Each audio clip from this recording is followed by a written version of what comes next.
সুপ্রিয় দর্শক, সালাম আলাইকুম।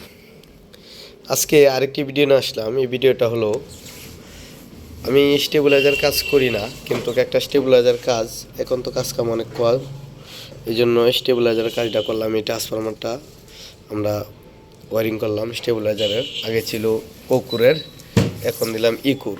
এখন আমরা এটা আউটপুট টেস্ট করব।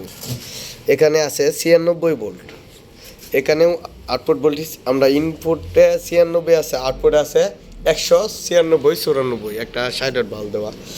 এটা এখন আমরা ভোল্টেজটা একটু আপ করব। এখানে আছে 122 ভোল্ট, আমরা আউটপুটে আছে 217 ভোল্ট।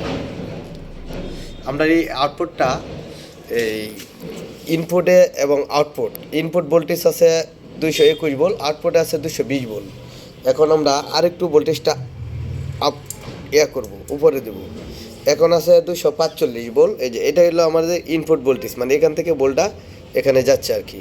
এখন আমরা পাচ্ছি 220 ভোল্ট। এই যে 220 ভোল্ট, এই একটা 60 বাল্ব জ্বালায় রাখছি। এই ভিডিওটা দেওয়ার অর্থ হলো, আমরা স্টেবিলাইজার কাজ না করলেও আমরা করতে পারবো ইনশাল্লাহ, যেটা বুঝলাম।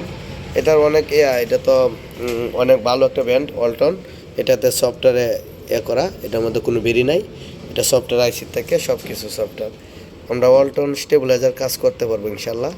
এটা ট্রাই করতাম আর কি, ট্রাই করার জন্য এই ভিডিওটা দিলাম। এখন আমরা ইনপুট করব।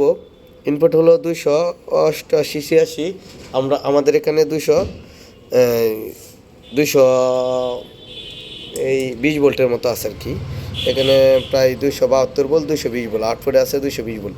এখন এখানে আমরা একদম হাই করে ফেলবো। এখানে হাই করে দিলাম, হাই হলো 240 ভোল্ট। এখন আমরা আউটপুটে কত ভোল্ট আছে আমাদের, এখন কিন্তু বিদ্যুৎ একদম হাই, অর্থাৎ আমাদের এখান থেকে হাই ভোল্টেজ আমরা এখানে দিয়ে দিলাম 241 ভোল্ট। 241 ভোল্ট থেকেও আমরা পাচ্ছি 220 ভোল্ট। এই যে দেখেন, এখানেও আউটপুটে আমরা আছে 220 ভোল্ট।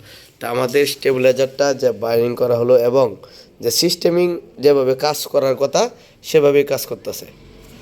ধন্যবাদ সকলকে। আপনারা যারা স্টেবিলাইজার ব্যবহার করেন, সতর্কবাণী, এই স্টেবিলাইজারে হাই ভোল্টেজ 270-80 হয়ে গেলেও কোনো অসুবিধা নাই, 220 ভোল্ট আউটপুটে পাবেন। লো ভোল্টেজ 130 হয়ে গেলেও আপনারা 220 ভোল্ট পাবেন।